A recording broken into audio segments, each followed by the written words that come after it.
Selanjutnya yaitu program yang kedua yaitu bahasa Inggris atau kita sebut dengan ERB, English Right Brain, yaitu belajar bahasa Inggris menggunakan otak kanan. Kita tahu bahwasanya otak kanan itu lebih ke visual, jadi lebih gampang, cara anak-anak itu lebih gampang mengingat. Itu untuk bahasa Inggris. Kita pakai metode yang namanya quantum memory. Quantum memory itu metode cantolan. Nah, di Fingermatic tadi itu sebenarnya ada metode cantolannya juga untuk anak kelas TK.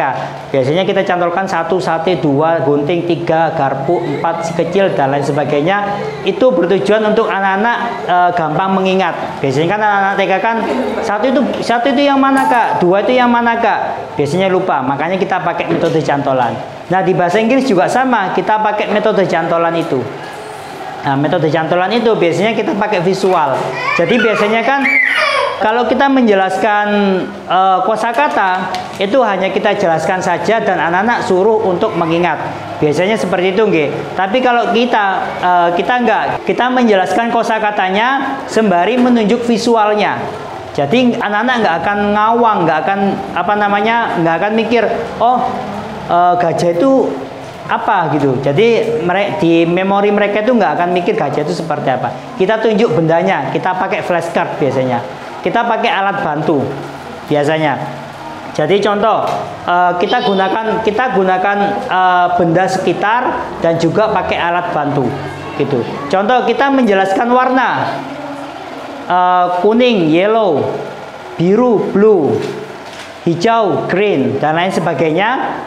Nah, kita tunjuk warnanya langsung, white, green, red, black. Nah, kita tunjuk warnanya langsung. Jadi anak-anak bisa memvisualkan secara langsung warna itu seperti ini. Jadi itu lebih gampang diingat oleh anak-anak. Jadi nggak hanya anak-anak suruh dijelaskan warnanya ini terus disuruh hafalin, enggak. Jadi setelah anak-anak kita tunjukkan visualnya, oh hitam seperti ini, black. Jadi kita langsung buat kalimat pendeknya. Kalimat pendeknya. Contoh, green chair. Contohnya seperti itu. Jadi kita langsung buat kalimat pendeknya. Nah, seperti itu akan gampang diingat oleh anak-anak. Jadi langsung ke prakteknya. Gitu. Kalau bahasa Inggris kita. Jadi nggak hanya menghafal, ditulis, nggak hanya seperti itu. Jadi kita tunjuk visualnya, lalu kita buatkan kalimat pendeknya seperti apa. Itu. Jadi di target level 1 sama level 2, anak-anak itu bisa menjelaskan kegiatan sehari-hari mereka, mulai dari bangun tidur sampai tidur lagi. Itu target di level basicnya, level 1 sama level 2. Jadi lebih banyak di visual sama pembuatan kalimat pendeknya kita. Jadi nggak hanya menjelaskan terus disuruh tulis terus dihafalkan, tidak hanya seperti itu. Nanti juga di bukunya itu 80%-nya pakainya gambar. Jadi nggak banyak katanya. Jadi lebih banyak gambarnya. Itu akan lebih gampang diingat oleh anak-anak. Itu sedikit penjelasan dari bahasa Inggrisnya. Jadi makanya kan kita semua anak yang baru masuk itu tetap dari level 1 semua. Karena kita pakainya metode di sini. Jadi kita nggak pakai tes tulis, tes lisan dan lain sebagainya. Jadi semua anak-anak yang baru masuk itu tetap dari level 1. Jadi, karena kita konsepnya metode, nggih. Beda halnya dengan kurikulumnya kita samakan dengan sekolah, itu baru bisa nanti. Itu bisa nanti langsung ke level 3, level 2 gitu.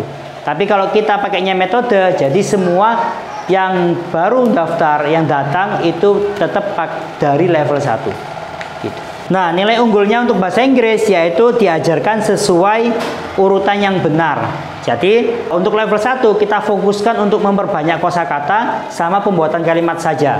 Jadi, entah itu susunannya salah atau seperti apa, itu tetap kita biarkan. Nanti untuk membuat grammarnya nanti ada di level 3 ke atas. Yang level 1 sama level 2 ini kita fokuskan untuk memperbanyak kosakata sama pembuatan kalimat kecil, pendek. Jadi nanti dari kalimat pendek itu nanti kita gabung sampai menjadi kalimat panjang. Lalu memperbanyak praktek terutama speaking. Ini speaking otomatis kita setiap harinya ada sebelum pembelajaran dan juga sebelum pulang.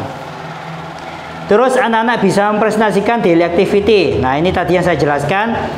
Setiap pertemuan siswa minimal mendapatkan 10 sampai 15 kosakata baru. Jadi nanti ada ada buku pendamping kamus. Nah, kamus ini juga lebih simpel, jadi nggak rumit harus buka halaman berapa. Jadi lebih simpel, lebih kecil, dan sudah disesuaikan dengan buku paketnya. Jadi nggak perlu mencari halaman berapa. Terus diajarkan dengan cara yang mudah dan menyenangkan, yaitu tadi kita pakainya game. Kita pakainya game juga nanti, dan juga ada alat-alat bantu yang lain. Adanya reward harian. Reward harian ini juga berlaku untuk matematika, nggih. Reward harian ini nanti siapa yang bisa, mungkin yang kosakatanya lebih banyak dari biasanya, kita kasih reward, yaitu rewardnya berupa bintang. Bintang ini nanti bisa dikumpulkan dan ditukarkan oleh benda. Mau es krim monggo, mau pulpen, pensil, dan lain sebagainya yang berhubungan dengan belajar, nggih. Jadi yang contohnya anak-anak bisa menghafal 10 kosakata. Jadi kita kasih 5 bintang contohnya. Jadi nanti kita dikumpulkan, nanti kalau udah sampai targetnya, contohnya es krim 100 bintang. Kalau udah 100 bintang nanti ditukarkan. Itu reward harian kita. Terus adanya Olimpiade Retelling Story yang diadakan secara rutin. Nah, Retelling Story ini kita adakan 1 tahun 1 kali. 1 tahun 1 kali.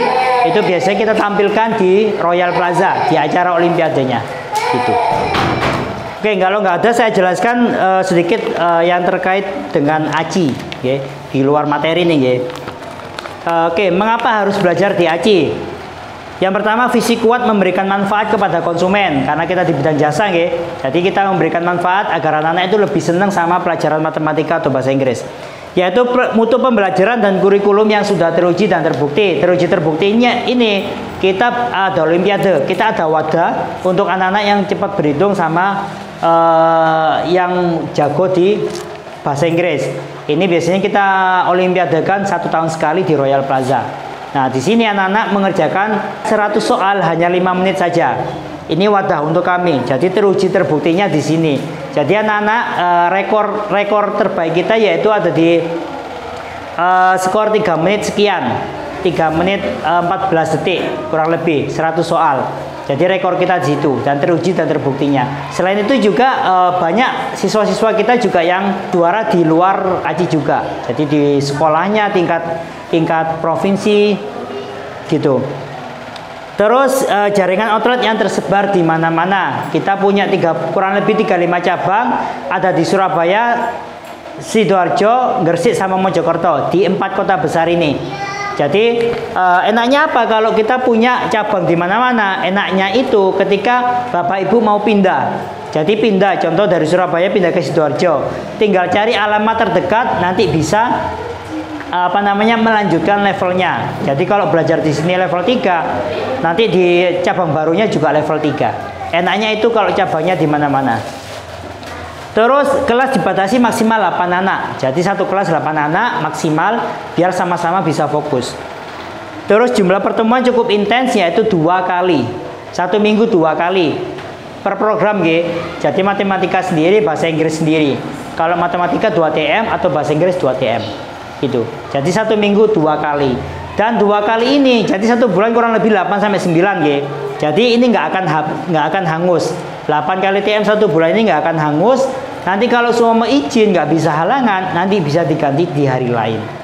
Jadi tinggal konfirmasi saja, hari ini nggak bisa masuk Kak, lagi jalan-jalan, oh monggo bisa. Nanti bisa diganti dengan hari berikutnya atau didobel di hari yang sama. Gitu. Terus tenaga pengajar yang ramah dan memahami pentingnya membangun konsep diri.